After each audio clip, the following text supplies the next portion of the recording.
Shalom TV's exclusive television coverage of Israel in turmoil is made possible in part by Barbara and Arthur Wernicke, Gwen and Ken Asher, Edith Sammers and Ed Smith, Mimi and Saul Cohen, Eleanor and Mort Lowenthal, Joyce and Robert Selig, and Naomi Vilko, MD.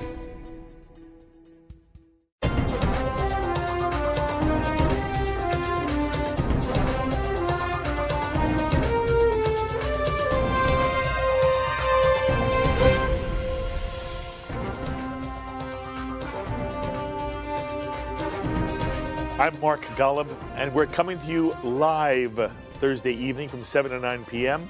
from our Shalom TV studios as we continue our series, Israel in Turmoil, Israel's defensive move to put an end, hopefully, once and for all, to Hamas attacks against the State of Israel through a barrage of thousands of rockets and an elaborate network of tunnels which Hamas planned to use for death squads to murder and kidnap as many Israeli civilians as possible.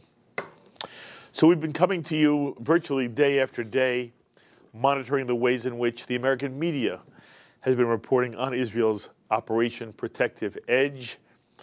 For many days and weeks, it seems, we've been critical of an anti-Israel bias and a naive simplicity with which television networks have seemed to forget that Israel only began air attacks after Hamas had fired hundreds of rockets into Israel without a murmur of international protest, literally terrorizing Israeli children, women, and men. The media ignored Hamas rocket attacks and only talked about Palestinian civilian casualties. The casualties were terrible. But to only talk about the casualties without reminding the audience that they were caused by Hamas's incessant rocket attacks and that Hamas was responsible for every single Palestinian casualty. It was unconscionable the way the American media spun the story. And even the United States condemned Israel for killing Palestinian civilians as if they did it needlessly or using far too much force. But nowhere was there any criticism of Hamas for restricting the visuals television networks permitted to show, how journalists were forbidden to show how Hamas was firing at Israel from schools, from mosques, from hospitals. Hamas had its headquarters in the basement of a hospital. Nor was there any discussion of how Hamas purposely wanted Palestinian civilians killed as collateral damage to generate public sympathy for the Palestinian people and to anger people and make them hate the State of Israel. And you know, in some places, Hamas's plan worked. It worked in the American media. It worked throughout Europe, which has seen the most blatant and frightening expressions of anti-Semitism imaginable. And make no mistake, when mobs start screaming, "Kill the Jews," not the Israelis, "Kill the Jews," when a French mob attacks a synagogue filled with Jews, it's not about Israel. It's pure and simple, vile anti-Semitism we never thought we'd see again. But now there's a ceasefire, sort of. Hamas is still firing rockets. And the parties are meeting in Cairo, where Egypt is trying to broker some kind of cessation of hostilities. Israel wants Gaza demilitarized, which seems reasonable. Hamas says it wants the Gaza blockade lifted, which only seems reasonable if Gaza is demilitarized. And so we'll wait and see how the Cairo talks play out. But one thing for sure, the focus of attention has now changed. It's no longer about civilians dying in Gaza. Now it's What has Israel done to provoke this Hamas violence? How is it Israel's fault? It's all about the blockade of Gaza. It's interesting, isn't it? We didn't hear anything about the blockade prior to the war or during the first days of the war. Hamas had made no demands regarding the blockade. Hamas had not threatened rocket attacks if the blockade were not lifted. Hamas didn't appeal for international assistance to end the blockade. But now it's all about the blockade of Gaza. Well, I'd like you to hear the thoughts of two former Israeli U.S. ambassadors as they comment on the Israeli action in Gaza and on the Israeli blockade. And then we'll be speaking with an Israeli Consul General. And by the way, I hope to speak with you. We'll be opening our phones later in the show. And I'm hoping that those of you who have a comment to make will also give us a call at 201-242-1142. But we begin first with a man who's made an outstanding contribution to Jewish life, first as a respected historian, and then as Israel's ambassador to the United States, Michael Oren. I spoke to Michael earlier from Israel. I'd like to play that conversation for you now. Here is our conversation with Michael Oren. Michael, thank you so much for giving us some time. Great pleasure for me, Mark. Thank you. Michael, when we look at the way in which, at the moment, the Israeli-Hamas conflict is being portrayed in the American media, it has morphed, it has evolved from one, look at what Israel's doing to innocent Palestinian civilians. It's morphed from that into, this is really all Israel's fault. It, in some way, provoked Hamas into the rocket attacks and tunnel incursions because of Israel's blockade of Gaza, which has created an outdoor prison for the people of Gaza. Michael, what would you want the American people to understand about the charge that Israel has a brutal blockade of the people of Gaza? Well, it's a wholesale lie, Mark. Israel withdrew from Gaza in 2005. It ripped up 21 settlements, removed 9,000 Israelis from their homes, pulled up all of its military bases, and gave the Palestinians an opportunity to basically establish a peaceful mini-state. And instead of establishing a peaceful mini-state, they established a terrorist state. In 2007, two years later, Hamas overthrew the Palestinian Authority and established a state which is dedicated to Israel's destruction and which utilizes all of its resources to accomplishing that goal. There was no maritime blockade before Hamas came to power. And even then, the maritime blockade doesn't stop food from coming in. It doesn't stop medicines from coming in.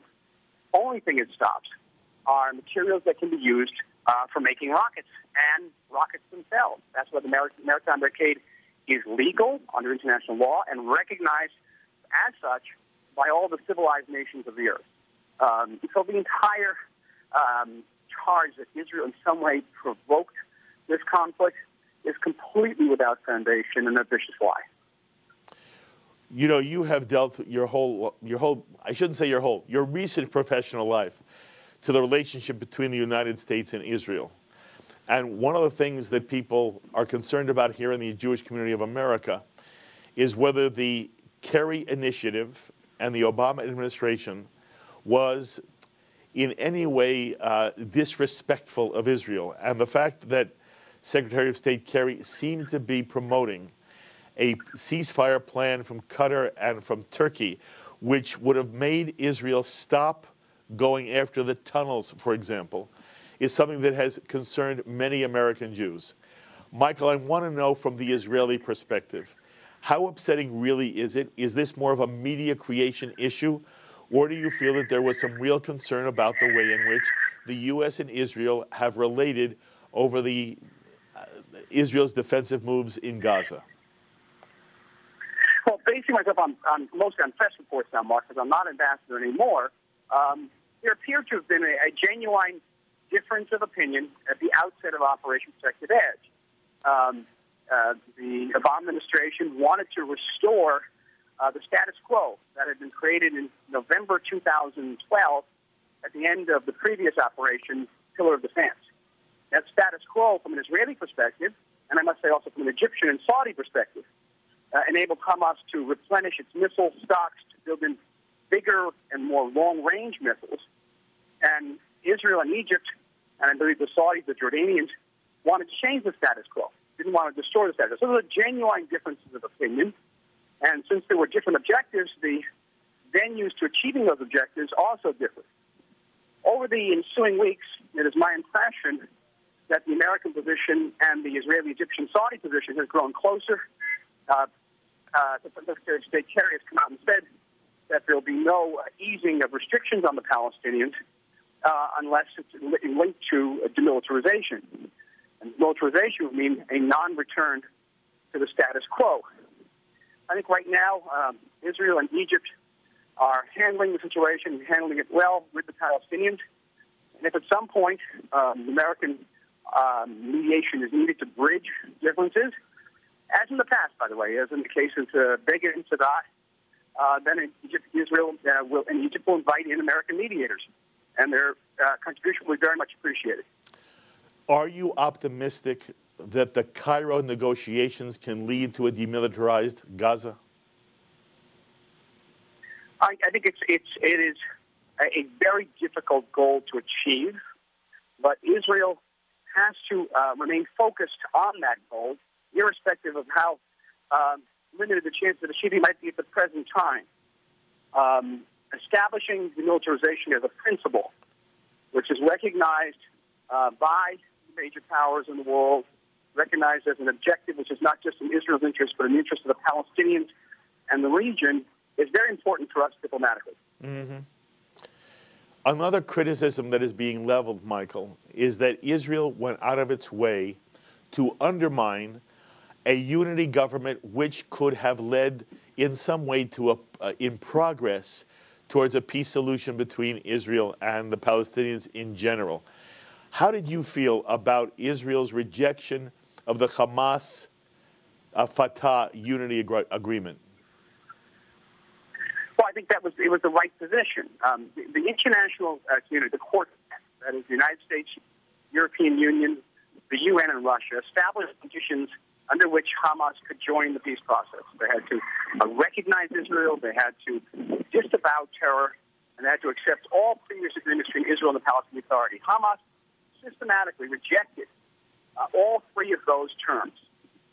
And it's very difficult to see how a national unity government, even one that was supposedly had a technocratic facade, could in any way meet those criteria, those conditions. And we've seen now just what Hamas really is. No sooner had they signed the national unity government than Hamas operatives kidnapped and killed 3 Israeli teenagers on the West Bank in Judea and Samaria, and then they Hamas turned around and fired 3,600 rockets at Israel and tunneled under the border to kill even more Israelis still. That's Hamas. Hamas is a racist, genocidal extremist organization, which is no different than ISIS in Iraq, no different than the Nusra Front and Al-Qaeda in Syria. It's exactly the same type of organization. And I don't think that kind of organization can be a peace partner for anything. Mm-hmm. Is it frustrating for you, Michael, to see the way in which world opinion, some in the American media, a great deal in the European press, has twisted the story to make it, no matter how you play it, it's ultimately Israel's fault. Israel is occupying the West Bank, is blockading Gaza, and therefore the Palestinians do the only thing they can do. They sort of attack Israel with whatever means they have. But the story becomes Israel is the bad guy. From your perspective, and you're both, you're an American and you're an Israeli. How do you answer the question? A former American. I'm sorry? Former American, truth be told. Okay, a former. The State Department requirement. But you do bring but I'm American by culture and by birth. You do bring a unique perspective to this. What do you say to yourself when you see the kind of anti-Israel rhetoric that is pervasive in the world media? I think it's madness, and I think it's very sad madness. I think that we've come so long from the years in which Jews were blamed for everything to see Jews again being blamed for everything. Mm-hmm. And there are very painful memories evoked by some of the scenes we've witnessed in Europe in recent weeks, and by the lack of moral clarity. Yes. In my years of service, I've come to regard moral clarity, a clear-sightedness, as the most important characteristic of any leader. And not to see Hamas for what it is. To see that Hamas is exactly the same as these horrible racist organizations that are killing tens of thousands of people across the Middle East. Organizations that fight against the very principles upon which our civilization is founded, the freedoms, the liberty, the respect for human rights. All of that is denied by these organizations. The battle that Israel is fighting and has fought in Gaza is a battle not just for Israel. It's a battle for civilization. And there are certain leaders in the world who recognize this. And for them, I have nothing but the highest regard, because they have that quality of moral clarity. And it's what we need most in the world today. Very interesting and well said. There are people who are asking whether Fatah and Mahmoud Abbas are really, is the designation moderate appropriate? Again, you've been on the scene for a long time now. In your view, is it appropriate to call Abbas and Fatah moderate when the Palestinian Authority website has cartoons that celebrate the kidnapping and murder of 3 Israeli teens, when Palestinian television is teaching children that they should grow up to kill Jews, and when Mahmoud Abbas seems to embrace aspects of Hamas strategy that involves a terrorist mentality? What should we understand about Fatah and Abbas from your perspective? I understand that the term moderate in the Middle East is a relative term. Yes. And relative to Hamas, relative to Islamic Jihad, Fatah is moderate by the criteria of the Democratic Party, Republican Party in the United States. It is most moderate. But Israel is not located in North America; it's located in the Middle East, and you have to deal with radical neighbors and our relatively moderate neighbors, and deal with them in different ways. Do you feel Abbas is a real partner for peace now?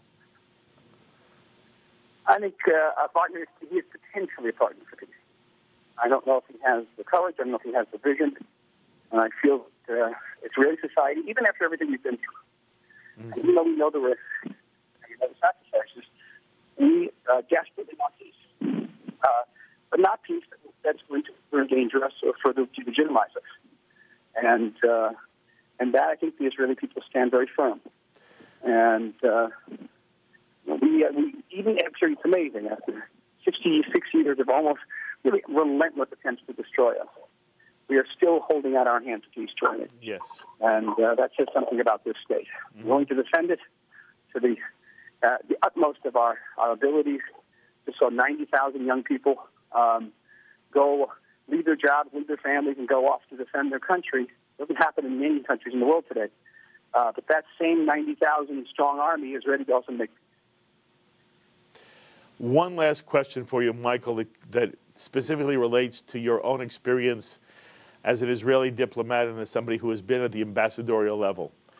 In America, Martin Indyk, who of course was the former U.S. Israeli ambassador, has gone on television and said the following thing: the reason why there is no peace between Israel and the Palestinians is that both Mahmoud Abbas and Benjamin Netanyahu, each of them, both of them, are more committed to the status quo than they are to making the hard changes that would be necessary to bring peace to the region. I want to know the extent to which you feel that in some way Indyk has put his finger on something real. To what extent is it a wholly inappropriate thing for him to say that the reason we don't have a peace is Benjamin Netanyahu is more committed to the status quo than to making painful changes and choices that would bring peace? No, I'm not a spokesman for the government anymore. I represent only myself. Yes. Let it be known. And I've known Mark for many years. And I will say that the commitment to the status quo goes as far as that a change in the status quo will make the situation significantly worse. We don't want to change in the status quo that's going to put a Hamas in the West Bank or Hezbollah in the West Bank for the 100,000 missiles.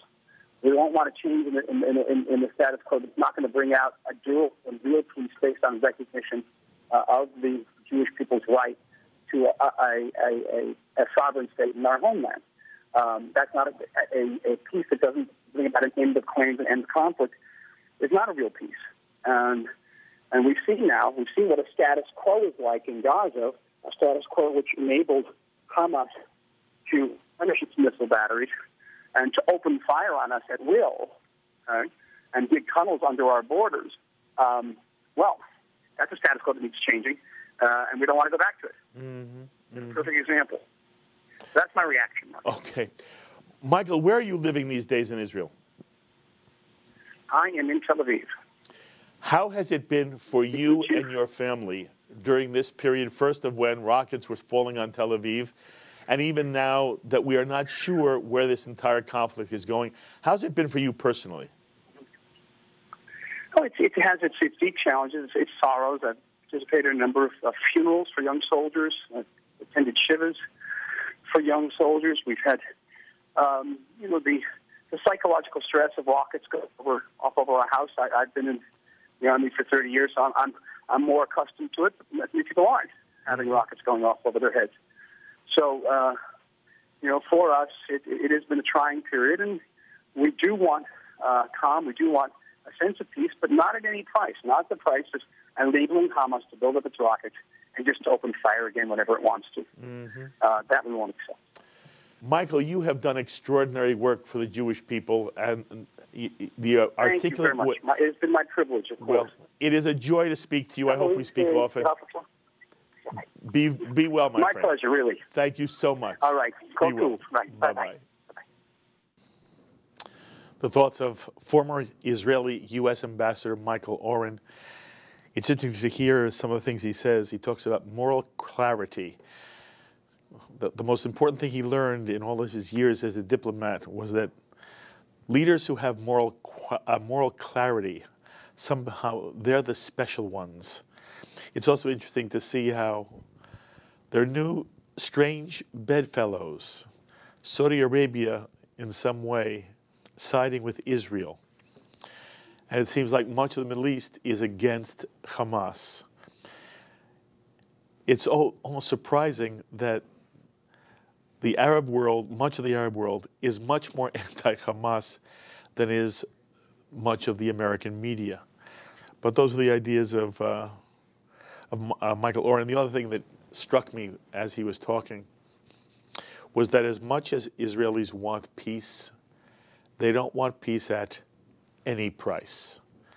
And the price they don't want to pay is ending this conflict in such a way that, lo and behold, within a year, 2 years, 3 years, Hamas will be rearmed, will have even more rockets than it had before, and will once again be firing at Israel and creating the same kind of terror and, in some instances, literal death upon the Israeli people. Anyway, that was Michael Oren. I also spoke with another former Israeli U.S. ambassador. He's someone you've heard very often here on Shalom TV. He's becoming a good friend of Shalom TV. Former Israeli ambassador Danny Ayalon. And in a few moments, again, we're going to be taking your phone calls at 201-242-1142. And what I'm interested in hearing from you is how you feel, again, right now, this is being played out in the American media. Do you feel that there has been in any way a shift in that Israel is not being made so much of the bad guy? Or, as you've heard me say, one of the things that bothers me is the blockade has become now the overarching issue, and it's as if that's why Hamas has been firing rockets and that, again, it's Israel's fault. I'd love to hear your feedback on that. But first, I want you to hear my conversation with former Israeli U.S. ambassador and a former deputy foreign minister for the state of Israel, Dani Ayalon. And again, I asked him some of the same questions, especially about the blockade of Gaza, which many people are now citing as the problem in the Middle East. Here's my conversation with Dani Ayalon. Dani Ayalon, thank you again for joining us. It's wonderful to have you on Shalom TV. My pleasure, Mark. Thank you. Dani, at the moment, the way the Israeli-Hamas conflict is being spun in America, the emphasis is no longer on who's killing whom. The emphasis is on why Hamas is firing rockets at all at Israel. And the way the story has emerged, it is Israel provoking Hamas to fire rockets and to build death tunnels because basically Israel has created an open-air prison in Gaza, and that the blockade of Gaza and the occupation of the West Bank are the reasons why there is any violence at all. And were Israel to redress the grievances of the Palestinians and to end the blockade and to end occupation on the West Bank, there would be peace between Palestinians and Israelis. I want you to begin by talking about the blockade. The way the blockade is described to all of us, it sounds draconian in nature. And I want to make one more point, then I want to listen to what you have to say. It's not that Americans or American Jews object to Israel preventing any material from coming into Gaza which could be used to harm Israel, rockets, cement to build bunkers. But what we read is Israel has a blockade that only permits fishermen to fish for 3 nautical miles, and therefore Israel has destroyed the fishing industry of the Palestinians in Gaza. That there is only so many hours of electricity which Israel permits into Gaza. That there are goods being prevented from coming in that are goods that have no military value at all, and at the same time, Israel is blocking the export of goods from Gaza, thereby destroying any export business the Palestinians could develop. That is what is meant by Israel creating a prison that is strangling Palestinian life in Gaza, and therefore it's Israel's fault for dealing with rocket fire, which is the only way Hamas and the Palestinians of Gaza can effect world change at all. I want you to speak to the concerns that American Jews and Americans have that Israel has been involved in a draconian blockade of Gaza. Well, to set the record straight, Mark, it is the Hamas who has the keys for opening up Gaza. So if Gaza has become a prison, it's only because of Hamas. We have to remember that in 2005, there was a decision by the late Prime Minister Sharon to leave Gaza altogether. It was an excruciatingly painful process in Israel. We uprooted 8,500 Israeli Jews, 21 Israeli communities in the Gaza Strip. We gave the Palestinians the entirety of Gaza till the last inch. Not only that, we have left all the infrastructure, the nurseries, and we have facilitated investments, a loan of a few $1 million for them to continue and work out what Israel has left behind in terms of agricultural infrastructure and other things. Not only that there was no appreciation to that, because we really hope that this would really change the entire atmosphere in the Middle East and vis-a-vis the Palestinians. What happened was that the Palestinians of Gaza, they burnt out all the facilities that we left behind. And soon after that, January 2007, Hamas took over Gaza in a military coup against the Palestinian Authority and started shelling on Israel. And since we left Gaza altogether, Israel received more than 15,000 rockets from Gaza. They have illegally smuggled munitions, explosives, terrorists. So the only reason there is a monitoring regime on Gaza is because Hamas is very blatantly provoking and being very aggressive. Otherwise, there wouldn't be any need for that. And also, there is no shortage of anything in Gaza, not humanitarian materials, not medicine, certainly not food. Even throughout this Operation Protective Edge, when we had all this terrorism and attack tunnels from Gaza, on a daily basis, there were convoys, trucks, 200 and more every day going into Gaza with everything that they need.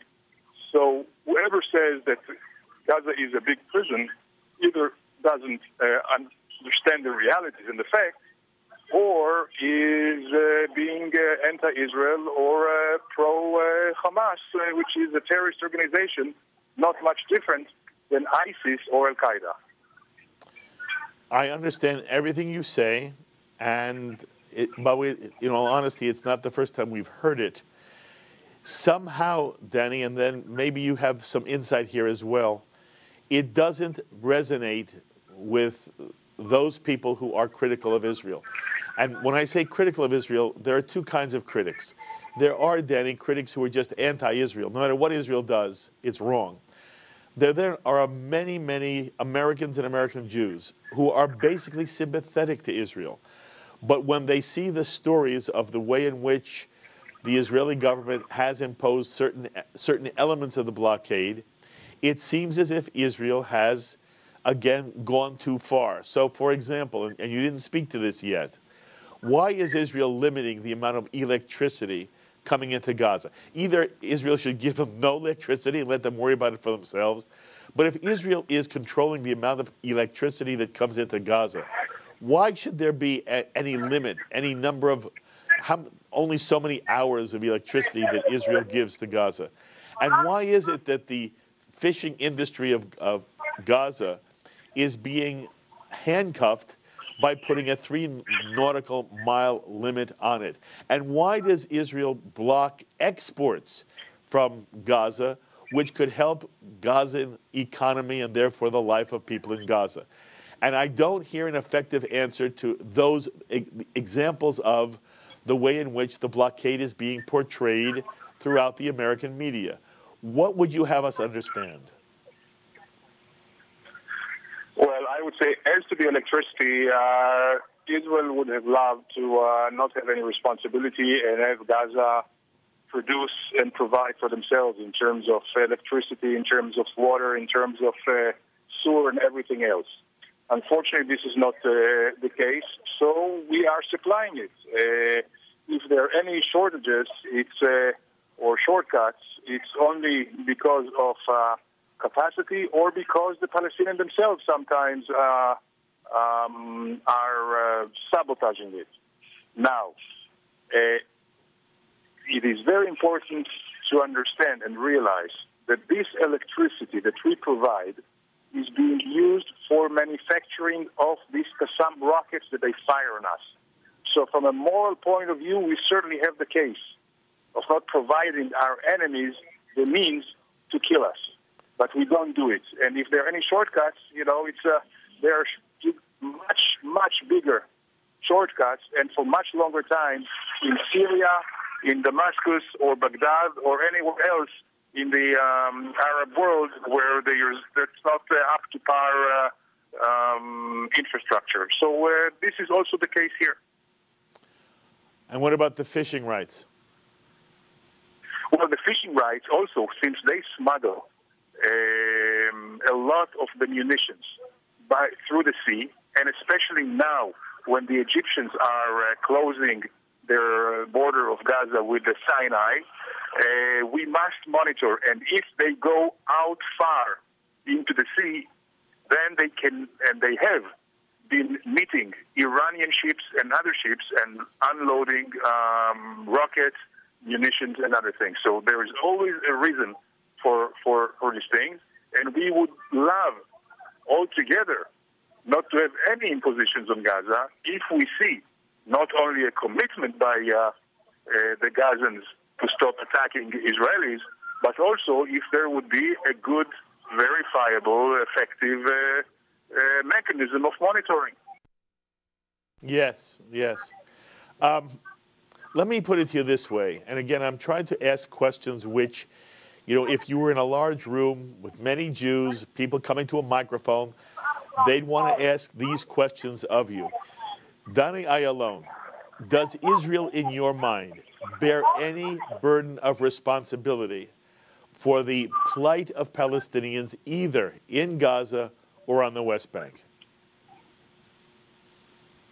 Well, I would say that probably 80% of Israelis would go for a two-state solution for two peoples.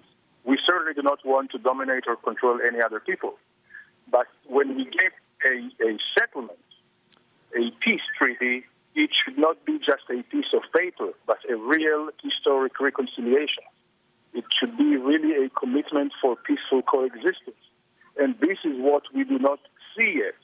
And the fact that the Palestinians, this is not just Hamas, but also Fatah and the PA and Abu Mazen continue to claim not just the West Bank, Judea and Samaria, but they continue to claim, and this is what they teach their children, that they claim the Galilee and the Negev and the entirety of Israel. There is a problem. So if we saw a real commitment, a change of culture, there's still a culture of hatred and glorifying of terrorists, both in the West Bank and Gaza. If we saw a real change, then certainly we would love to be forthcoming and to have a real compromise.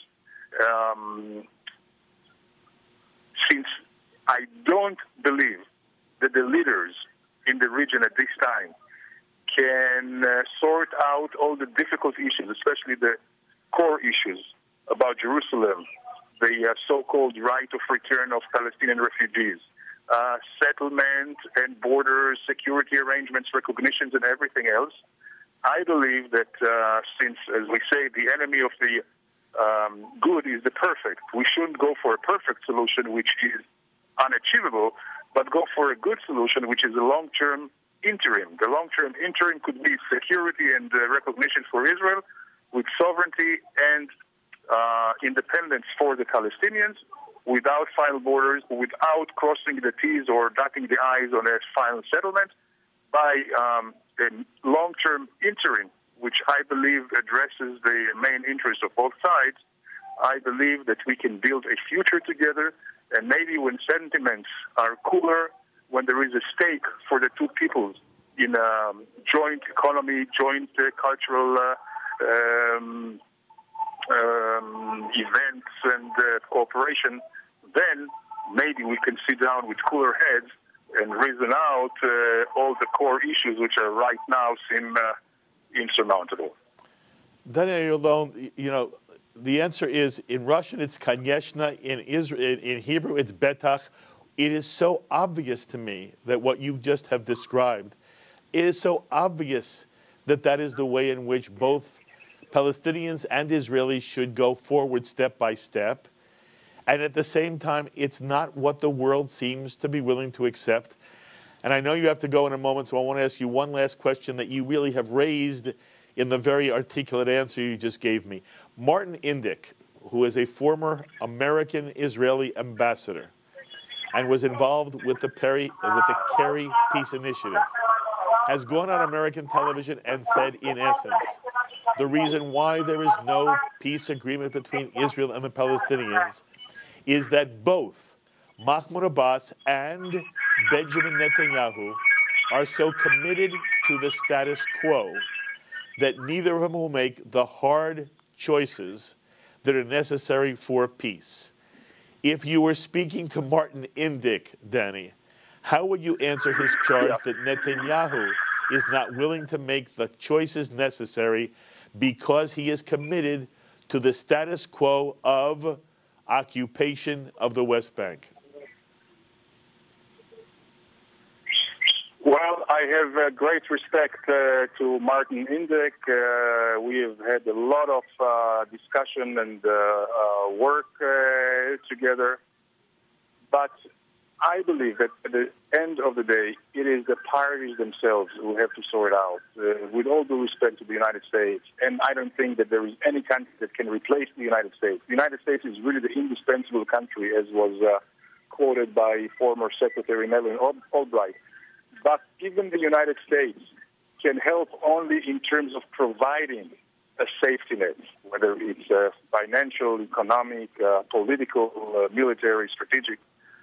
But if you have an intransigent partner, you see, Mark, it takes two to make peace. Of course. But only one to wage war. So if there is one who wages the war, the other side, of course, has to defend itself. And that creates the entire mess that we're all here in. I believe that, again, it's like with the Anwar Sadat, who came to Jerusalem, and then he bought the Israeli trust.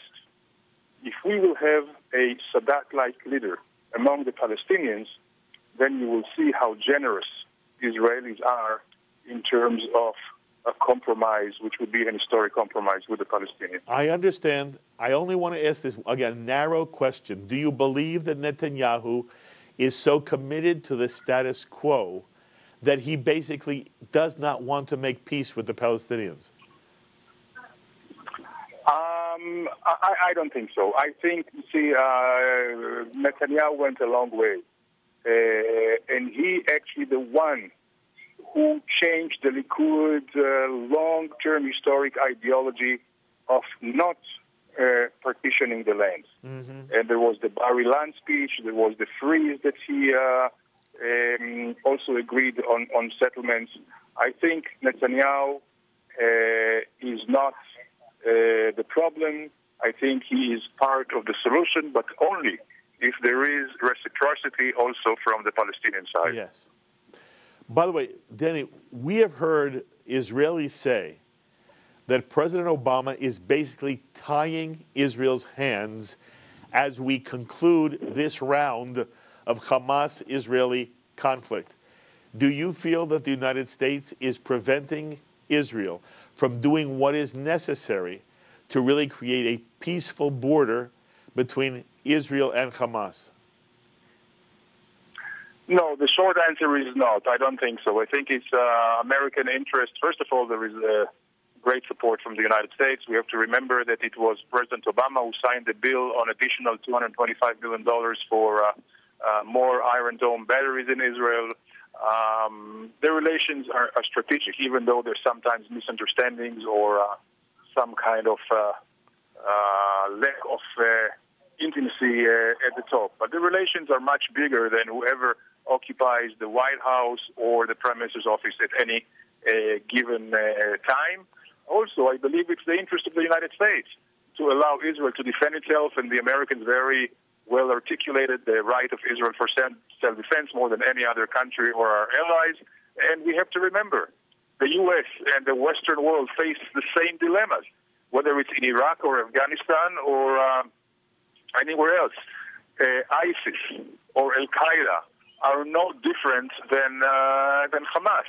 The U.S. and allied forces operations in Iraq, Afghanistan, or in Bosnia or Belgrade were much harsher in terms of collateral damage than any of Israeli operations. The Israeli military is much more precise and more careful, even at the risk of our own soldiers. And many of our soldiers have given their lives because we avoided attacking terrorist targets which are embedded in the civil population. So I believe the U.S. will continue to give us and let us support politically, morally, strategically, militarily, and also the U.S.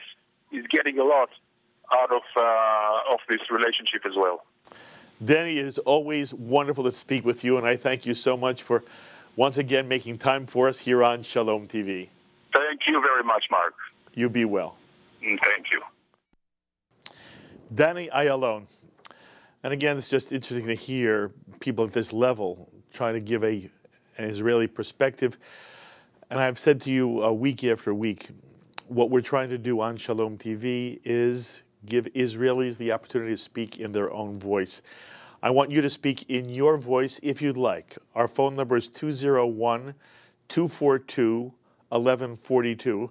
And you can see it up on the screen, 201-242-1142. And lo and behold, there's a caller already. Who? Yosef, welcome to the program. I'm told you're from Israel. Yes, I'm from Ramat Gan. I'm from Israel, yes. Where are you living right now? I'm residing at Brooklyn. I'm an interpreter, but my home is in Israel. That is lovely. How long have you been in the United States? Oh, many times, many years.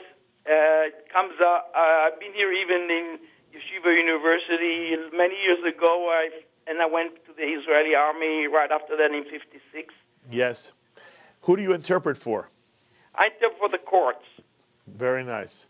All right, you've heard Michael Oren and Danny Ayalon. What do you want to tell us about your perspective of the Israeli-Hamas conflict? My perspective is not personal. My perspective comes from the reality and from what identity we are. We as Jews, we should always understand that the Torah is the actuality. I can show you places, if you give me a chance, sometime on an occasion in the Torah where it states how our statesmen are making mistakes and causing really trouble to the Jewish people. But that you have to enable me to contact you and speak to you about it. But in general, the actuality of the Torah shows that we cannot count on world opinion, and we know it. We know it that they are lying, that completely misunderstanding the reality. They are twisting the facts.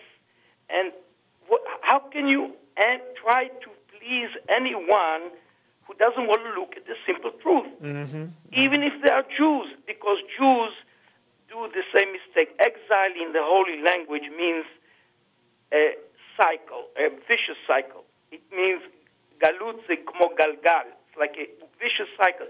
You repeat the same mistakes because you don't change and take the original Jewish approach. If you forget the real approach, true approach, the Torah approach is the truth, then you go all kinds of values, all kinds of things like the Hellenistics, they adored beauty. Okay. Yosef, we adore the truth. Okay. Yosef, give me one example of how you believe American Jews, Galut is the exile, the diaspora, what's the biggest mistake American Jews make? This is it. It's not, first of all, there's no such thing as an American Jew. This is already a wrong approach. A Jew is in America. An American is not a Jew. A Jew is in America. A Jew and Israelis in Israel, they also don't think like a proper Jew all the time, especially in the Israeli government. Yosef, just give me an example. Give me an example of a mistake we make. Example is even Netanyahu. Everybody, he had no choice. He didn't make his decisions out of clear, proper. He was forced into the situation. These 3 boys who were killed, all these things were out of control. He didn't want to go into the war, even when it was already evident that we are getting rockets all the time. Long time after the rockets began, only when he had no choice, he started doing what he's doing, and we lost more than 50 soldiers. And all this would have been prevented if 14 years ago they would have been prevented. I'm sorry, Yosef. We've lost you. I'm with you. Yosef, I have to go to another caller. I appreciate your perspective, and it's nice to have an Israeli who is visiting America give a perspective. I'm not sure, Yosef. We'd have to discuss the whole issue of the Torah in Israel at much greater length. If you want to email me, I'll try to answer you. But I thank you very much for joining the program. Thank you, and Kol Tuv, be well. We go to Long Beach, and I'm welcoming Harry. Harry, thank you for joining us. Well, let me talk to the rabbi. You can talk to the rabbi. I'm on the phone. Harry, how are you? You're on the phone? I'm on the phone. How are you? I want to thank you.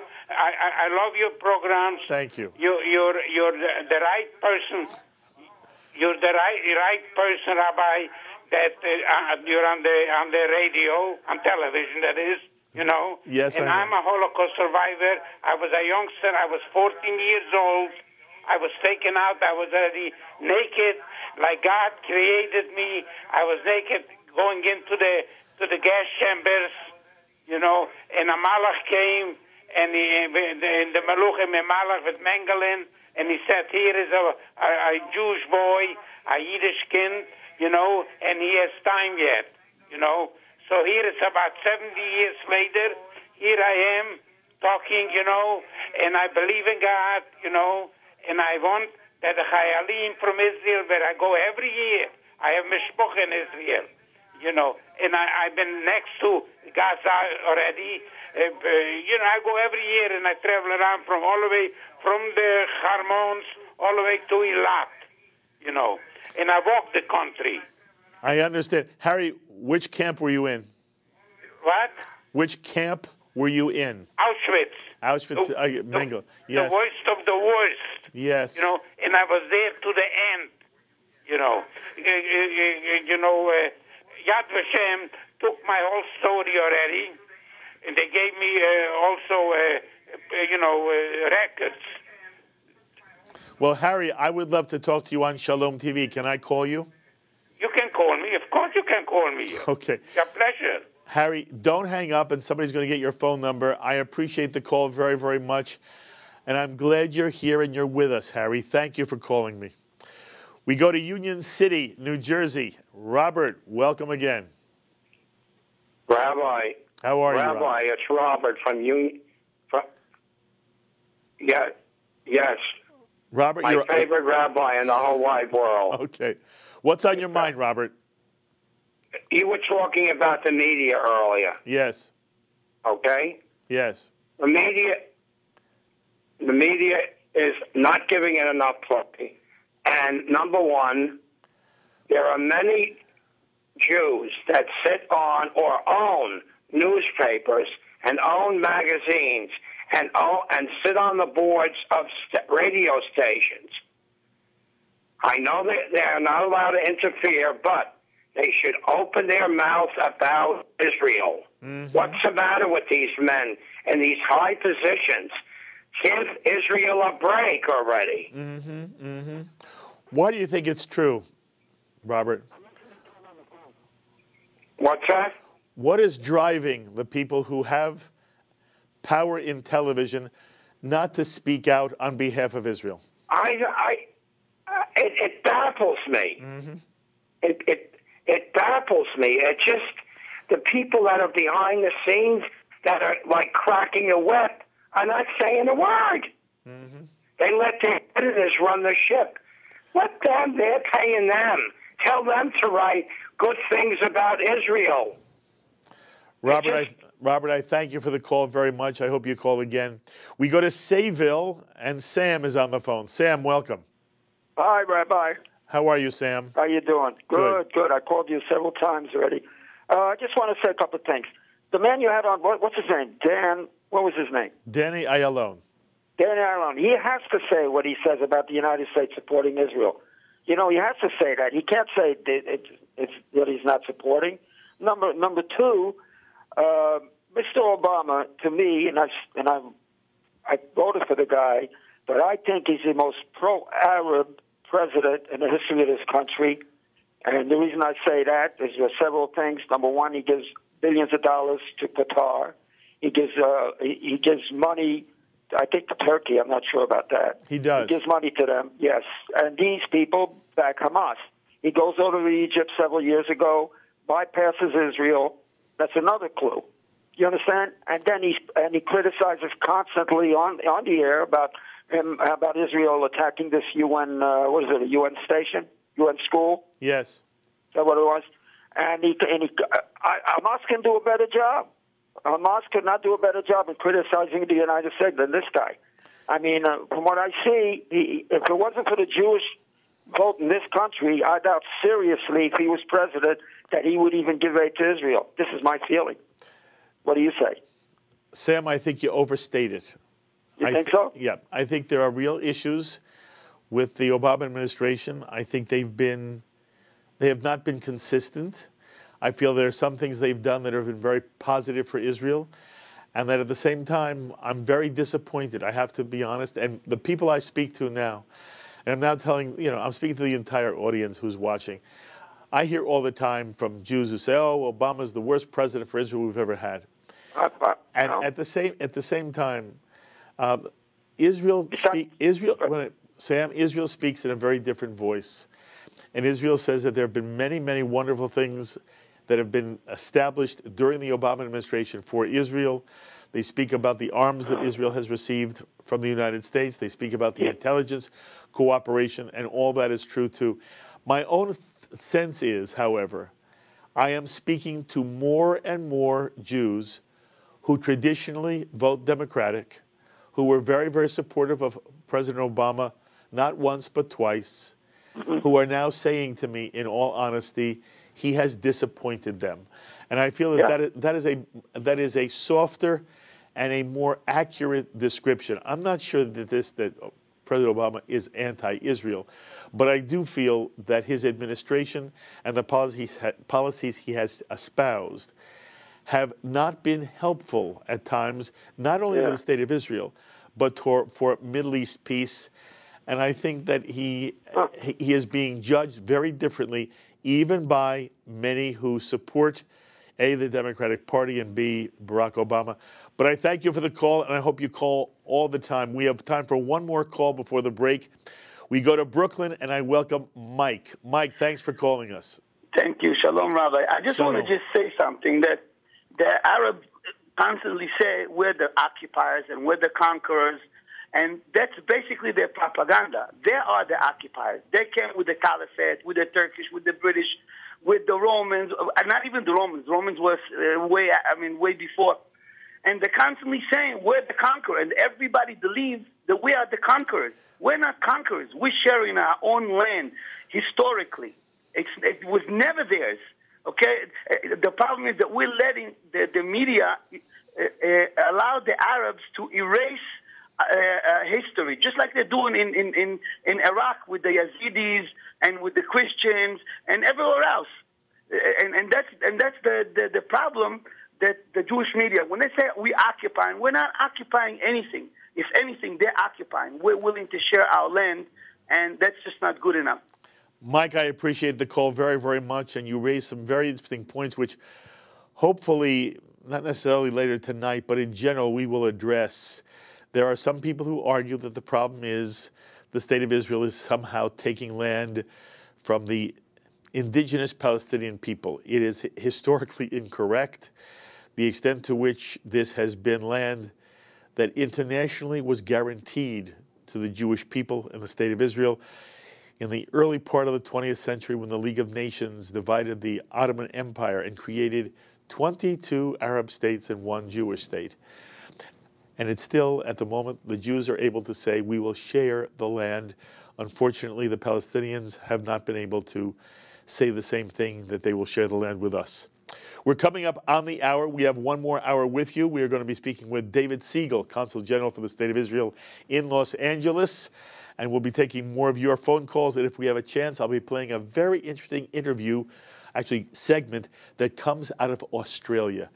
I hope you stay with us right here on Shalom TV for more of Israel in Turmoil. I'm Mark Golub. You're watching Shalom TV. Shalom, I'm Erin Viner of IBA News, inviting you to stay in touch with Israel through IBA's daily newscast from Jerusalem, right here on Shalom TV, celebrating all things Jewish.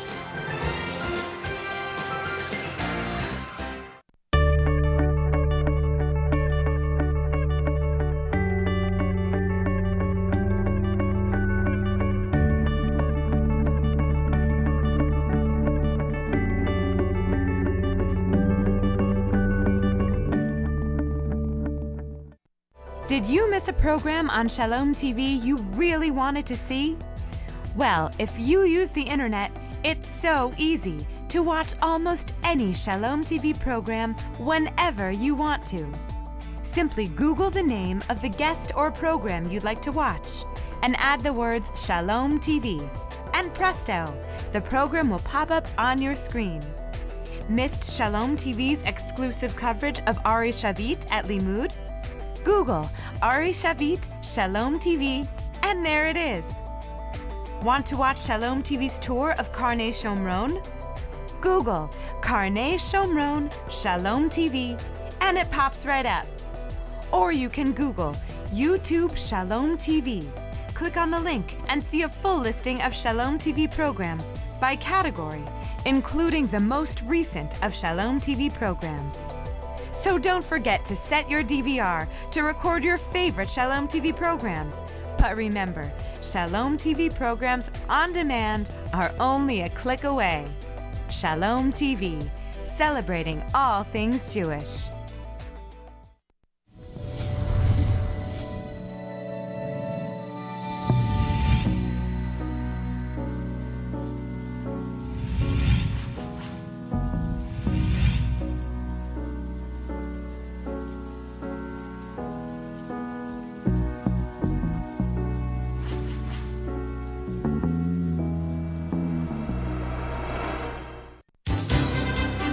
Watch IBA News every weekday on Shalom TV.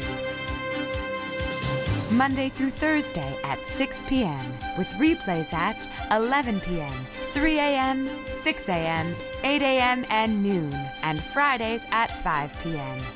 Followed by Shalom TV News Update with Tisha Bader. Only on Shalom TV.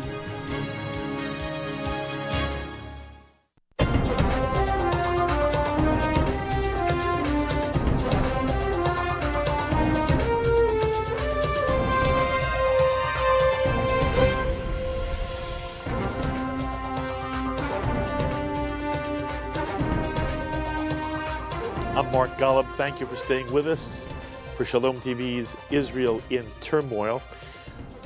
We've been looking at the issue of the Israeli blockade and trying to see how Israelis view it for themselves. And I am so pleased to have on our phone someone who we've really become very fond of here at Shalom TV. He's the Consul General for the State of Israel in Los Angeles, California, David Siegel. David, thank you again for joining us. Thank you. Thank you, Mark, for having me. David, I want to know, first of all, remind us, where were you born? Oh, I was born in a small town called Burlington in the state of Vermont. Okay. And how old were you when you finally made Aliyah? Well, I made Aliyah when I was 6 years old, straight into first grade. Really? So you really grew up virtually your entire life in Israel? Exactly. Okay. Somebody should give you an honorary Sabra title, David. Okay. All right. I'll take that. Okay. At the same time, is it fair for me to say that you have a real appreciation for how the American Jewish community works? Well, of course, we try. We all try to understand, and every day is a learning process. Okay. I'm looking for as much insight as I can get from you on the issue of how Israelis, David, view the Israeli blockade of Gaza. And I have really set it up in the first part of our program to say that in the American media, the story about the conflict in Gaza right now has shifted from violence to the blockade. Excuse me. By the way, I apologize to the audience. I'm just getting over a cold. Please be patient with me. Anyway, the story has morphed. It's not about Israelis killing Palestinian civilians right now. The story now is, how has Israel damaged the Palestinian people with a draconian blockade? Speak about whether the blockade is, from your perspective, draconian or not. Well, maybe I'll talk about that in a minute, Mark. But if we look at every day there's a development between in this situation, in this conflict, and every day you see misperceptions coming out of the propaganda, mainly from Hamas and the other groups, And this is one of our complaints about the United Nations and the one-sided process, that if you paint a picture in a one-sided way, you're starting to erase history. And we see that happening right now. Today, yesterday, they fired, 8 rockets into Israel and claimed that Israel was the one that violated the ceasefire. And you can see the propaganda on a daily basis. And the same thing happens with blockade. You know, people forget history. And even when the history was taking place, you know, there was already a narrative that the terrorists put together. So the narrative of the blockade. So let's look at that for a minute. So we all know that Prime Minister Sharon took Israel out of the Gaza Strip in a very, very painful process in the summer of 2005, as we all remember. There was no blockade. It was the inverse of a blockade. There was a group of American Jewish leaders led by President Wolfenson, president of the World Bank, that decided to invest $15 million of American Jewry in the Gaza Strip to make sure that not only is there no blockade, but to make sure that the Palestinians had a high-tech agricultural infrastructure that the Israelis left behind there, meant to export fruit and vegetables, organic and herbs, to Europe. And this is where Israeli farmers were making a lot of money, some of the best agriculture that Israel had. We left that behind. We left the Gaza Strip, no blockade, great agriculture. Palestinians take over, take apart those hothouses, and all of that infrastructure is gone. Months go by, Hamas violently takes over the Gaza Strip, increases the rocket fire into Israel. No blockade, no restrictions. First you have rockets. The restrictions came as a response to the rockets. The blockade, which never really was a total blockade, but the restrictions that we imposed on Gaza was only because a deadly terror organization with a charter calling for killing Jews around the world, with a mandate to destroy Israel, takes over the Gaza Strip, fires at Israel, no blockade or no restrictions, and those restrictions are only imposed as a response or as a result of the rocket fire in an attempt to make sure that Iran and Syria and Libya and all those other countries don't flood the Gaza Strip with even more weaponry. So here we see a rewriting of history that is being used against Israel up until now, and it's a problem, and it's something that we have to fight. All right, I want to make sure you're clear. You're telling the audience that when Israel withdrew from Gaza entirely, not a single settler remained, not a single soldier remained. When Israel initially left Gaza, there was no blockade at all of Gaza? There was no blockade. The restrictions came as a result of the rockets, not the other way around. Their argument is that the rockets come as a result of the restrictions. That is correct. And they are suggesting now that if Israel would only redress its ills, if Israel would stop the occupation and end the blockade, there would never be another rocket, there would be never any more terrorism, and that the Palestinians and the Israelis could work out a peace agreement. I want to just make sure you get to say this and say it in the right way. Were Palestinians in Gaza permitted to cross the Gazan border either into Egypt or into Israel after Israel withdrew in 2005? Well, we always have security restrictions, but there were always Palestinians coming into Israel, both workers, certainly, patients. We've had tens of thousands of Palestinians come into Israel from Gaza over the years in Israeli hospitals. So, of course, you don't have free movement across borders. Of course. But certainly people could come. And had there been peace and had the Palestinians taken the Gaza Strip and actually did something constructive with it, you'd probably see a lot more open access to Israel. Of course. And certainly into Egypt. Okay. We've now dealt with 2005. Then you talked about 2007 when Hamas did a coup of its own, throwing Palestinian Authority officials off the top of buildings, and they basically forced Fatah out of the Gaza Strip entirely. And more terrorism and rockets came, and you're saying that's when Israel instituted its blockade, both on land and sea. Correct, David? That is correct. Okay. The question that's being asked of Israel now is, it's one thing if Israel says, we will not permit any material that can be used for offensive weapon strikes against Israel. We will not let rockets in. We're not even going to let certain kinds of cement that might be used to build bunkers and underground tunnels. But the arguments that we hear now is that the blockade, which has legitimacy to protect Israel from certain kinds of things going into Gaza, is draconian because it limits things that have nothing to do with putting Israel in danger. And one of the things we hear is, well, Israel now limits the amount of electricity that flows into Gaza on a daily basis, only a certain number of hours per day. And I asked this of Donnie Ayalon as well. I could understand Israel saying to Gaza, you worry about your own electricity. But if Israel is supplying electricity to Gaza, why do they limit the number of hours a day electricity flows into Gaza? And let's just stay with that for one moment. That's an example of the type of thing you hear today, David. Why is Israel sort of punishing the people of Gaza by limiting the amount of electricity they receive? Okay, well, let me start. There are two aspects to your question. First of all, I'm not aware of any limitations of electricity to Gaza, so maybe we'll start with that. In fact, as usual, the inverse is the case. Israel is the main supplier of electricity to Gaza. They also have their own independent power station there that is dependent on fuel supplies from Israel.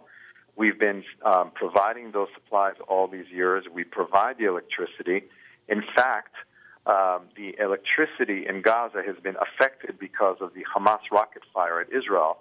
And, of course, they've hit 9 out of the 10 transmission towers that provide Israeli electricity into Gaza. And by the way, many times they don't pay for it, so it's basically de facto for free. And under fire, we've been sending electric crews to maintain and fix those high transmission towers that have been affected by the rocket fire in the midst of this campaign over the last month and a half. So it's kind of crazy to hear those kind of allegations that Israel is the one limiting electricity to Gaza when Israel is the one providing it, in many cases providing it for free, for the welfare of the people of Gaza. Unfortunately, the terror organizations use that electricity to manufacture rockets that are later fired at us. But again, it's part of this complex reality.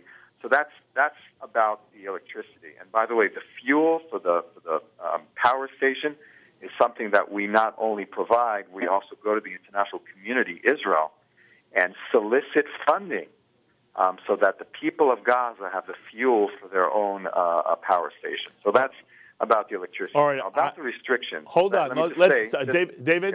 David, let's stop there for one moment. Again, I want to make sure you're heard clearly.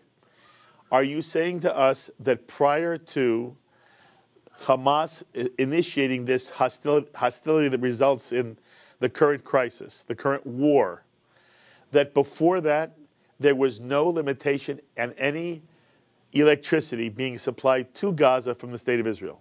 Not at all. Not at all. And let's set the record straight. The crossings have been open all these years. There's more capacity there than demand in Gaza, so that we have the capacity to provide more equipment, material into Gaza, but it's been driven by their local demand and the list of goods that we've received from the Palestinian Authority that under the previous agreement is responsible for the type of equipment going into Gaza.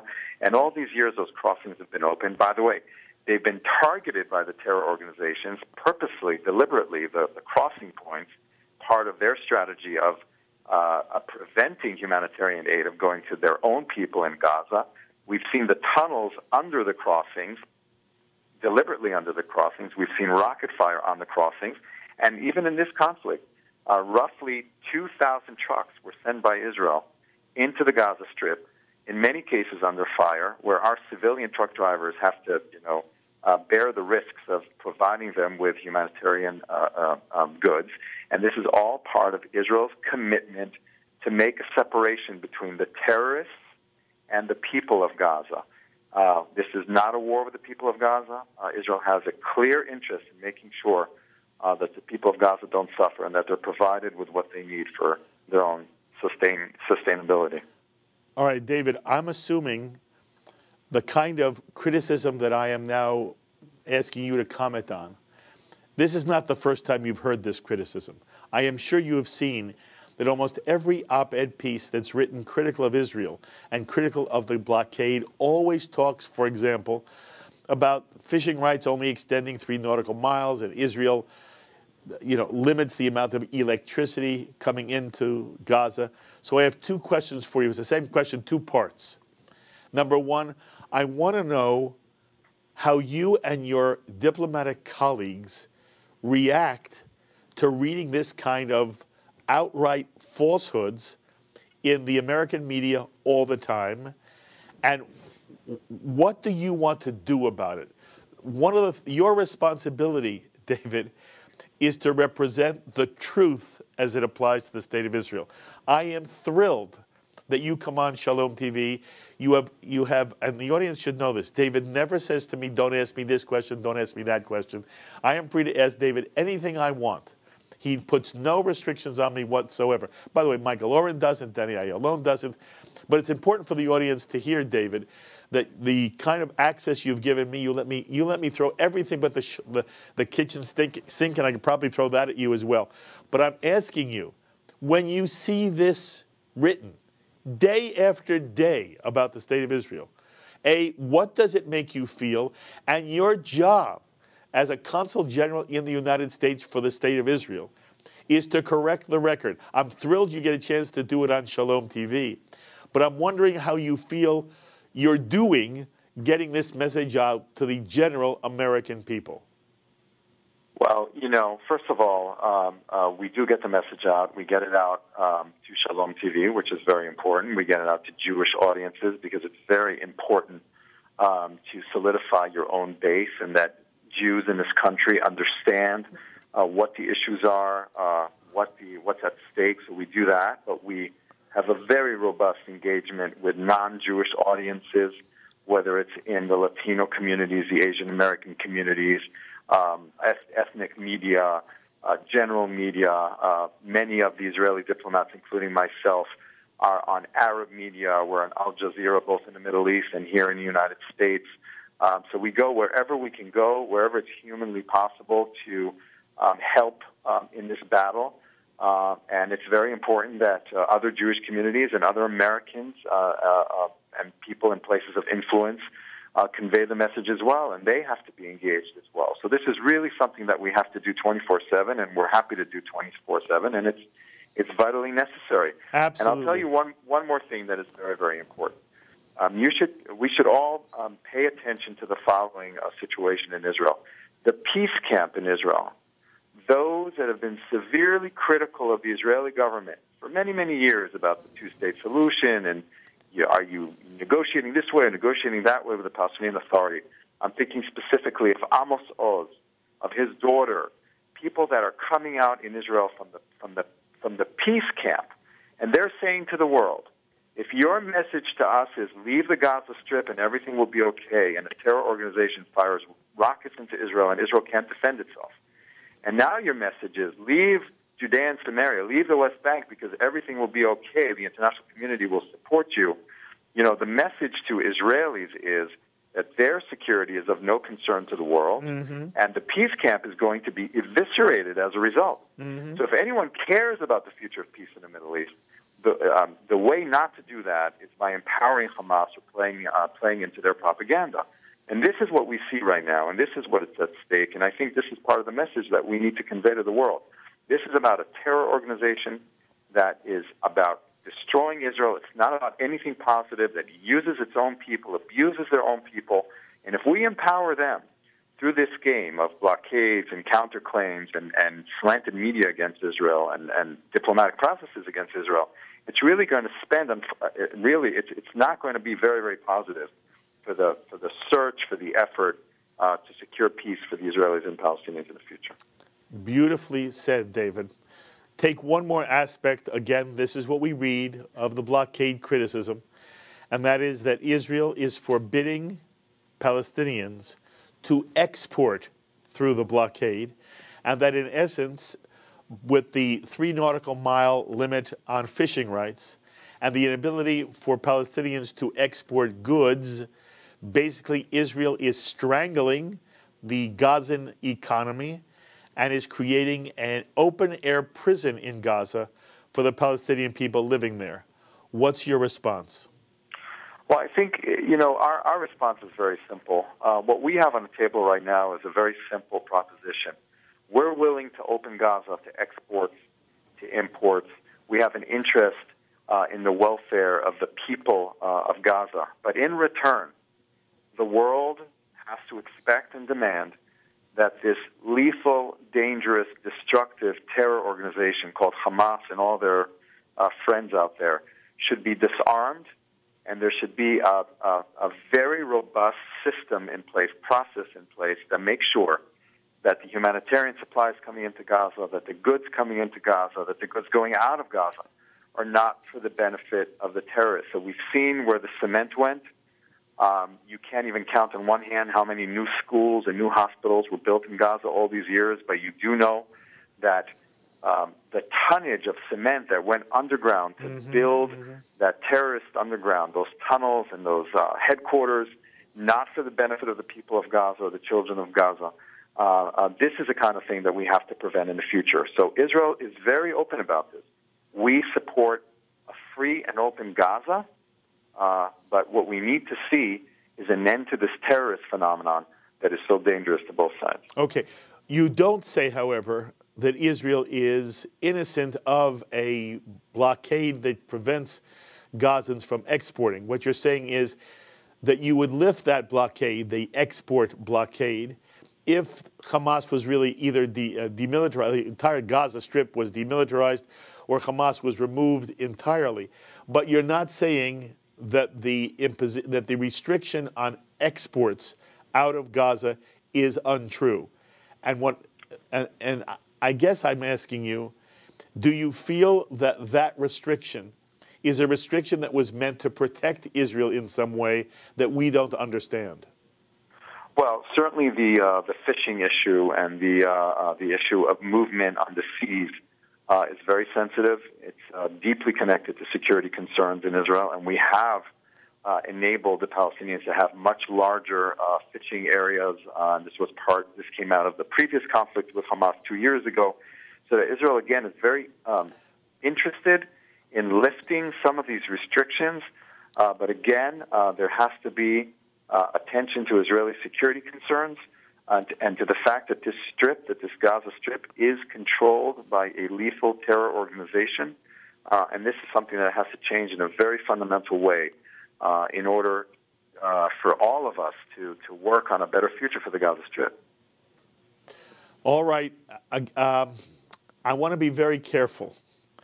I don't want you to be, I don't want you to be misunderstood, but I don't want to leave a question unanswered. And so I'm going to phrase it one more time. It seems to me that what you are saying is that it's been necessary for Israel to impose a blockade of exports out of Gaza for some reason. Is there a reason you can explain to us?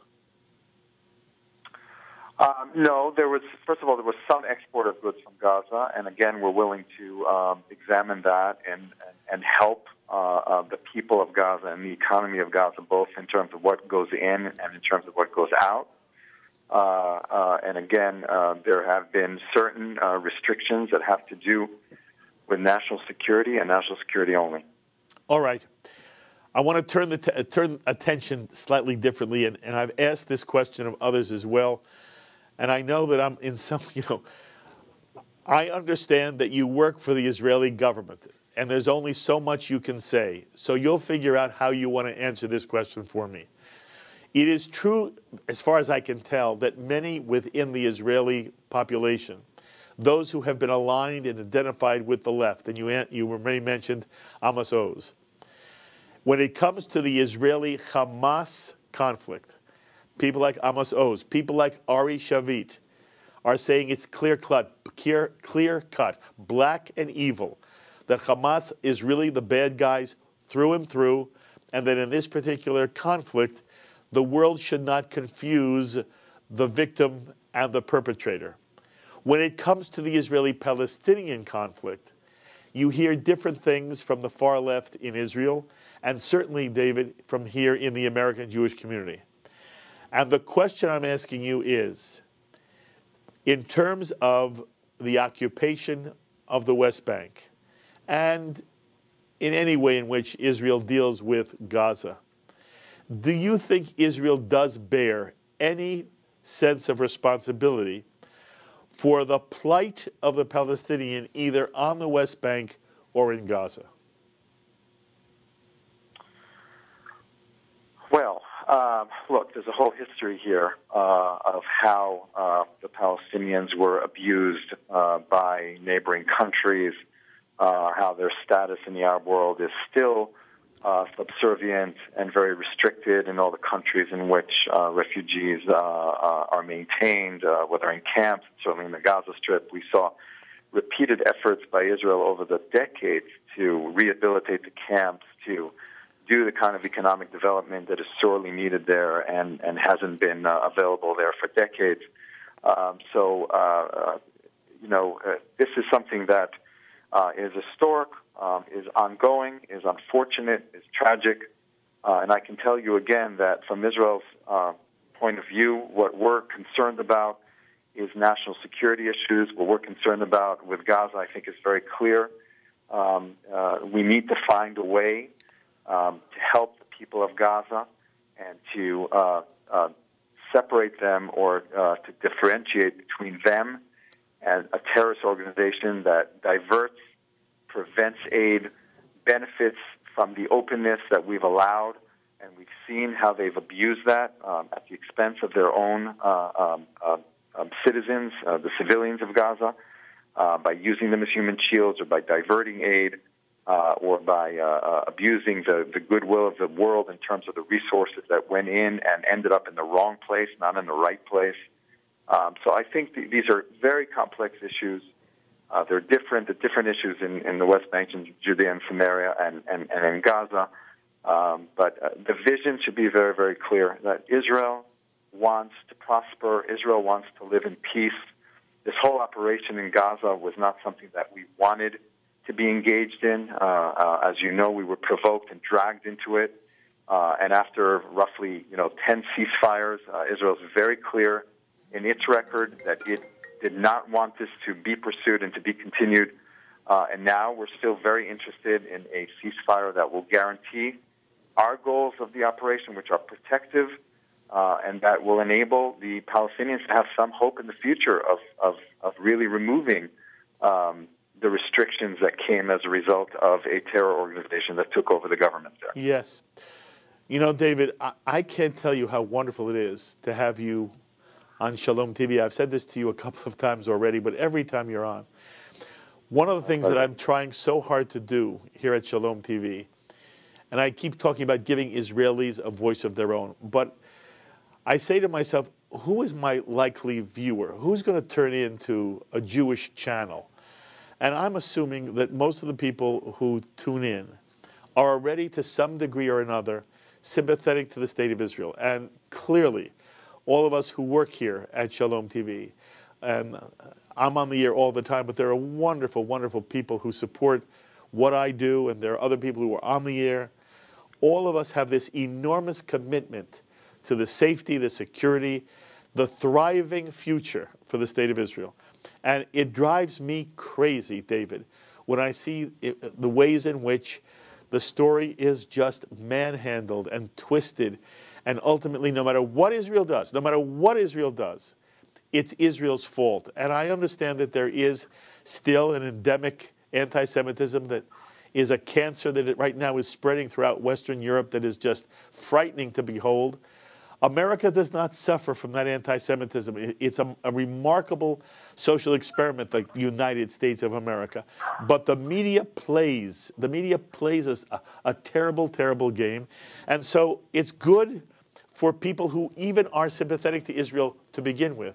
They can listen to you, and it may help them answer some of the people whom they then go and speak to, some of the people who are always challenging them.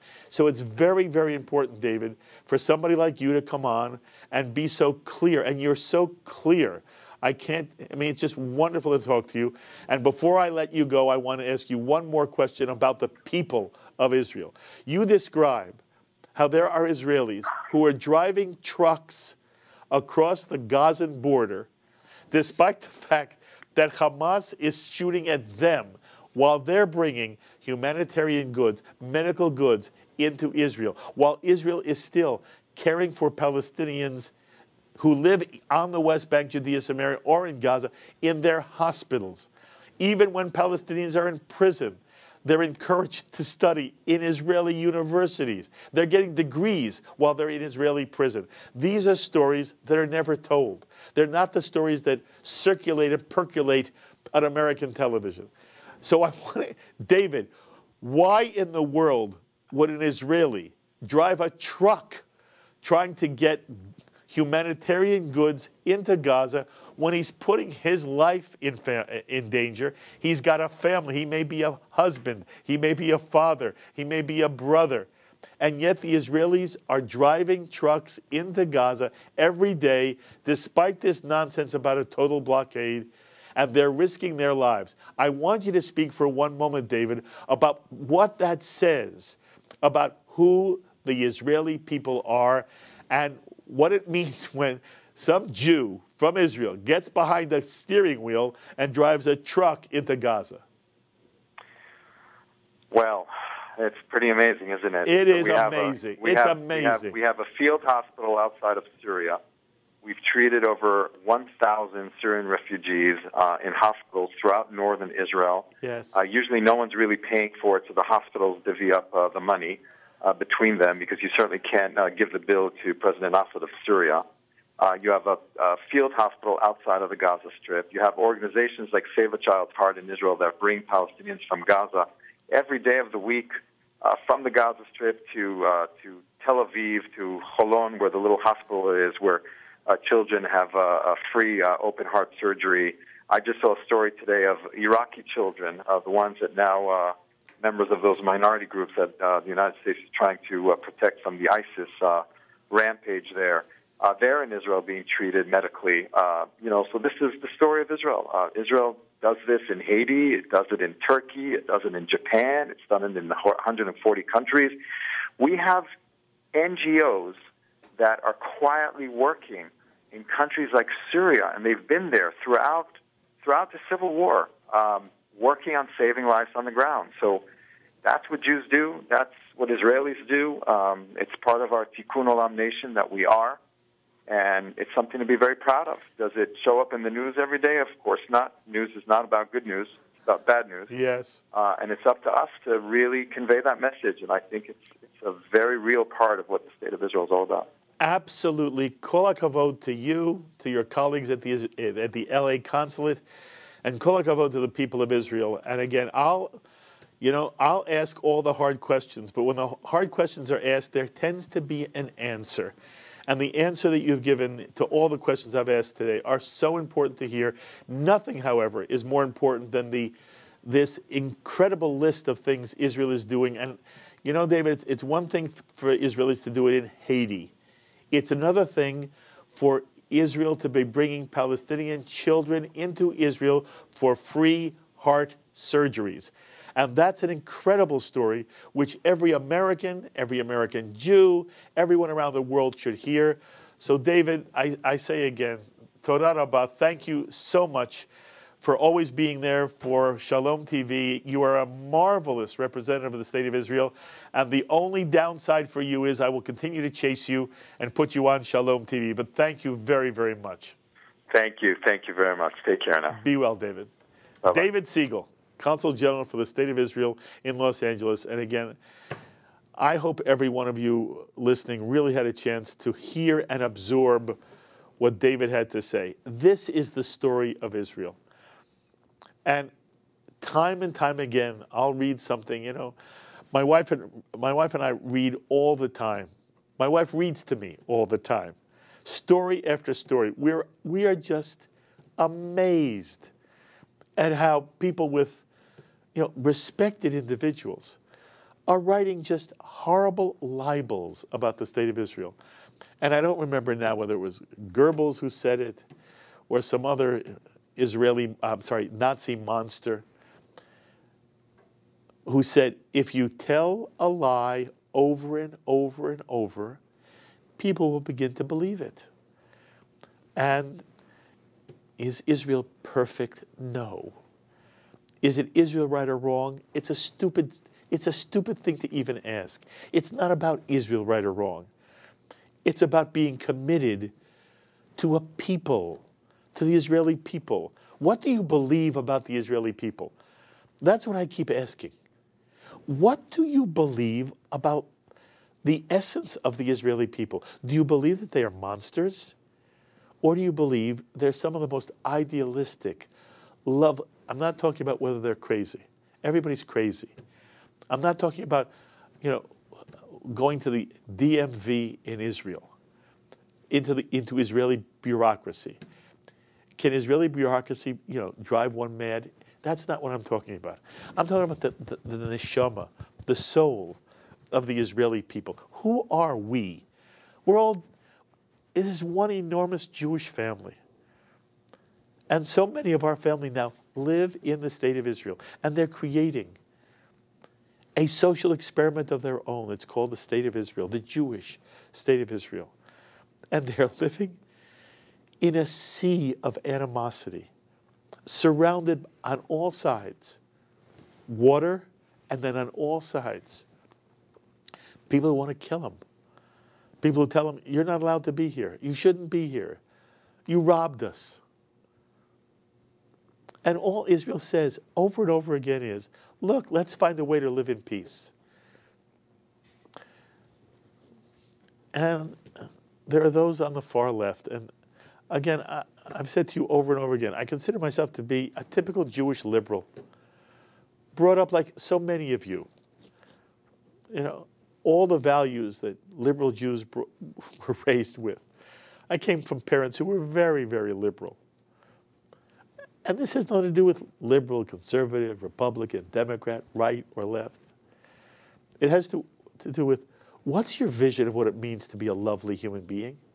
And lovely human beings care about the other guy. And they certainly care about the underdog.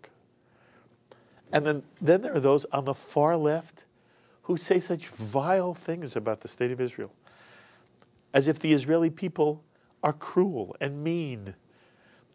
I can't find them. Are there some kids who ran through the streets saying, kill the Arabs, after the 3 Israeli teens were kidnapped and murdered? Yeah, there were some Israeli teens who got whipped up. And were there some Israeli mad people, mad, insane, who kidnapped a Palestinian teen and murdered him horrifically? Yeah. But in every society, there are the lunatics, or there are the warped. The question to ask is, what does the society as a whole stand for? What is it trying to do for the benefit of its own people? And not only that, in recognition that there is the other, the non-Jew, the Arab, the Palestinian. Do Israelis care about the other? And every now and then I hear people on the left say, no, Israelis only care about themselves. American Jews only care about themselves. If you support Israel, it's because you only care about yourself. Nonsense. If you tell a lie often enough, people begin to believe it. It's a lie. The vast majority of Jews and Israelis only want good for themselves, to be sure, but good for the other as well. And the examples are the ones David just gave us. Examples of how Israelis are, out of a sense of what? The most idealistic drives in humanity. Getting behind the wheel of a truck and driving humanitarian goods into 200 trucks a day are now going into Gaza from Israel. 200 trucks a day with medical supplies and just the supplies of daily life. You heard David say, Israel doesn't limit the amount of electricity that goes into Gaza. Israel brings Palestinian children into Israel for free open heart surgery.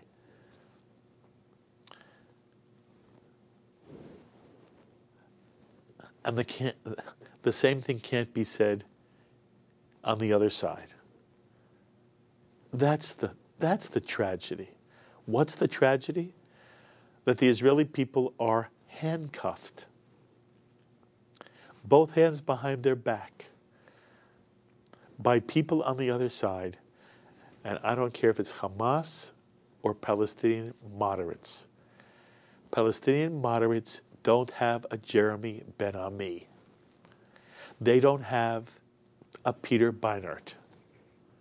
There's no Roger Cohen writing in the Palestinian press. Do you understand what that means? There is no one equivalent in the Palestinian world who is speaking out in criticism of the horrific way in which Palestinians, the extremists, are attacking, murdering, maiming Jews, Israelis. And we're witnessing now an outbreak of anti-Semitism in Western Europe that takes one's breath away, because it is demonizing not Israel, Jews. It's demonizing Jews. So if there's anything I hope that comes out of Shalom TV, it's that maybe someone will trip over this channel who came to this channel not sure of where they stood on the Israeli-Palestinian or Israeli-Hamas conflict. And somehow they'll hear a David Siegel and they'll come away saying, gee, he's changed my mind. But I don't kid myself.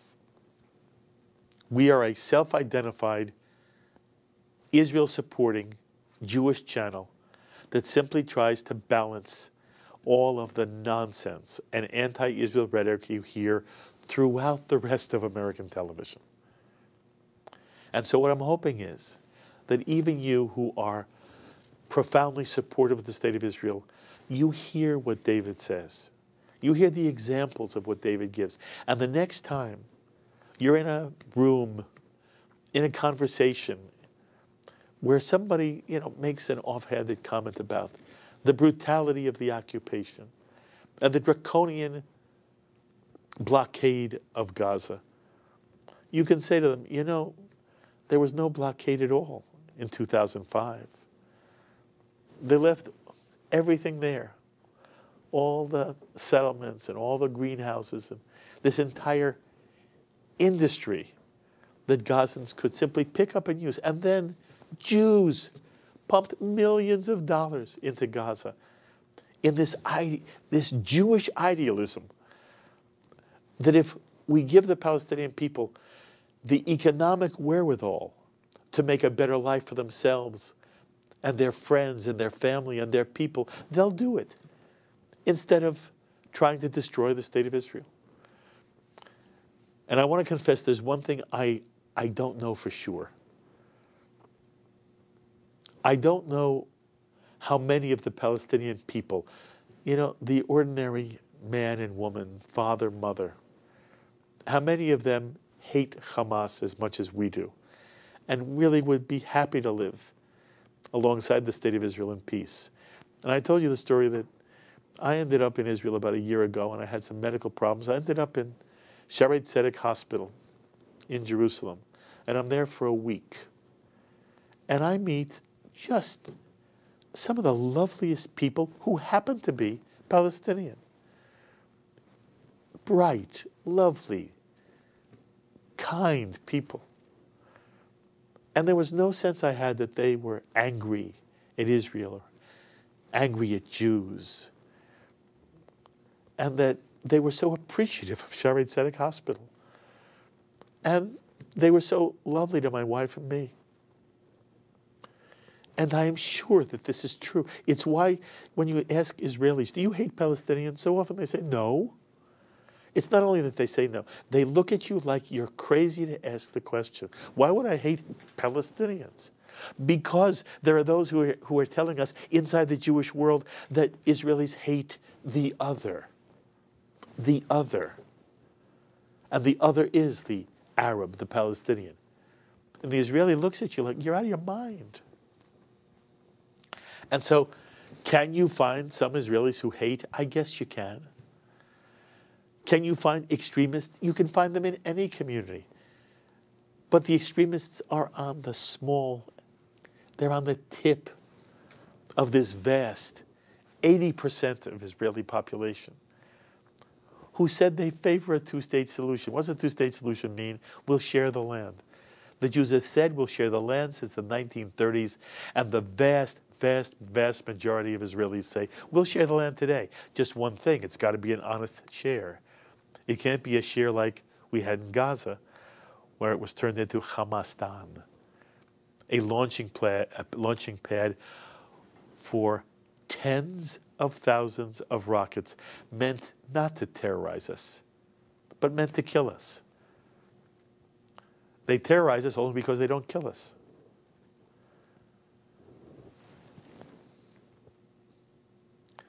We don't hate the other.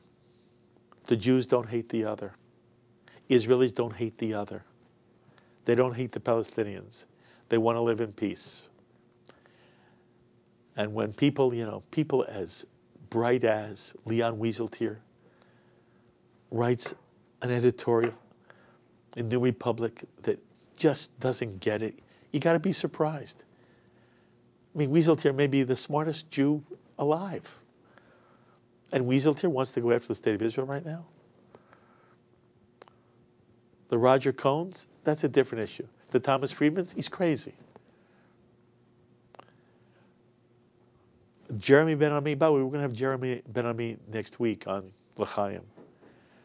And I think many of you will be surprised. He's really a very lovely guy. And Jeremy Ben-Ami loves the state of Israel. He loves the state of Israel. And those who criticize him for being, really somebody who is anti-Israel and hates the state of Israel, you don't know the man, and you don't listen to him, and you don't see what he does. But as much as Jeremy Ben-Ami loves the state of Israel, he believes that there is within Israel this idea of hating the other. He's wrong. The Israeli right has not captured the Israeli government or the Israeli people. And all Israel is trying to do is create a situation in which they offer the Palestinians their hand and say, sure, make peace with us, but it's got to be real peace. And the question becomes, what are the facts? What are the facts? And the facts are the state of Israel is taking goods into Gaza every single day. I'm having a sip of water as I fight this cold. I'm told we have somebody on the phone, so we're going to take a 60-second break. And when we come back, I'm going to welcome David Suissa, who's the editor of the Los Angeles Jewish Journal, to join us. So please, stay with us. We'll be right back.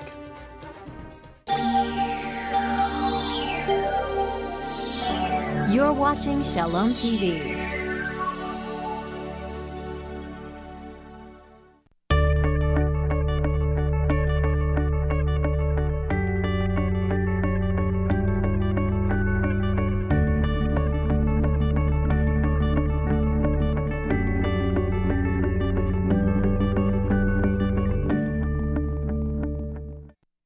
Shalom TV, television worth watching for the entire family.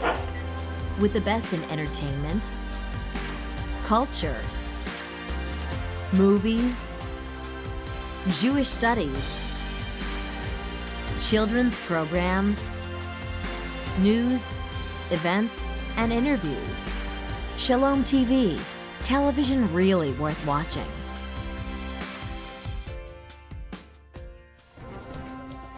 On Shalom TV, I'm so pleased to have on our phones David Suissa, who's the publisher of the Los Angeles Jewish Journal. David, thank you for joining us.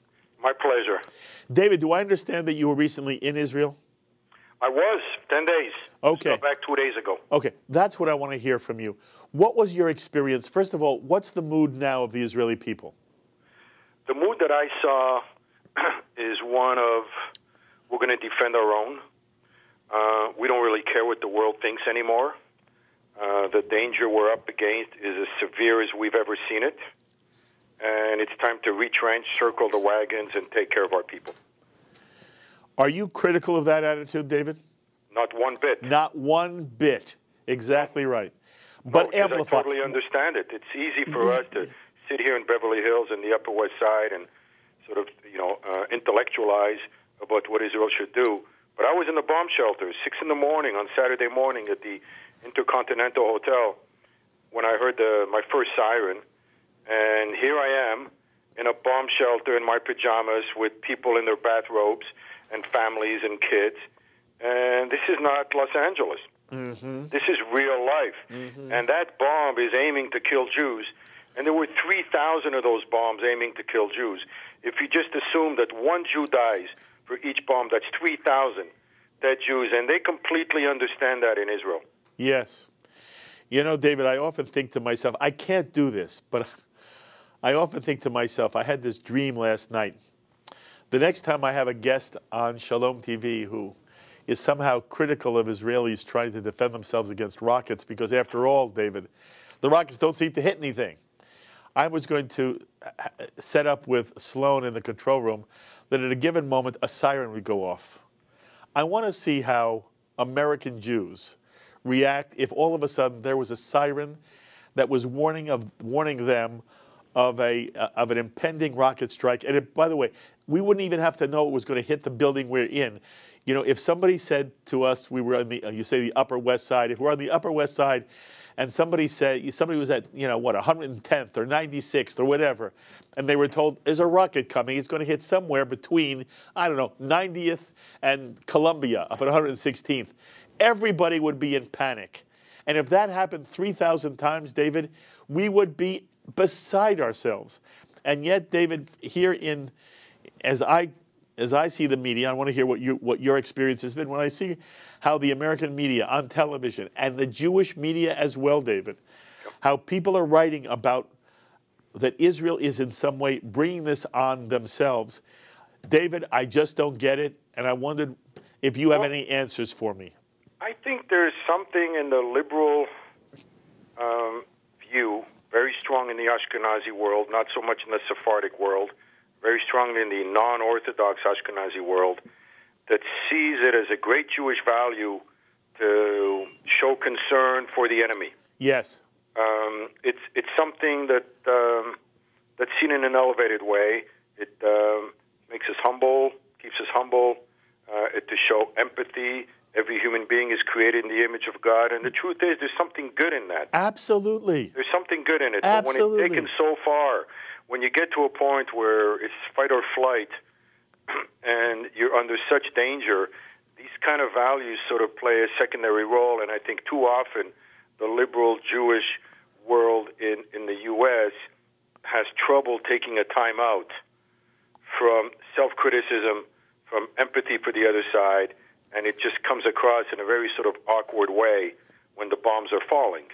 Yes. When the bombs stop falling, that's a different story. Yes. But there's sort of this difference between the Jews in America and the Jews of Israel now was so clear to me on this recent trip, where they're just seeing the danger up front. They read stories like little kids in their bedrooms were hearing digging underground. Yes. These terrorists who wanted to murder hundreds and hundreds of Jews. There's such a darkness to this evil that they completely feel in Israel. And I think this is sort of the biggest difference, where we don't really feel the darkness of the evil as much here. But you should see the left in Israel.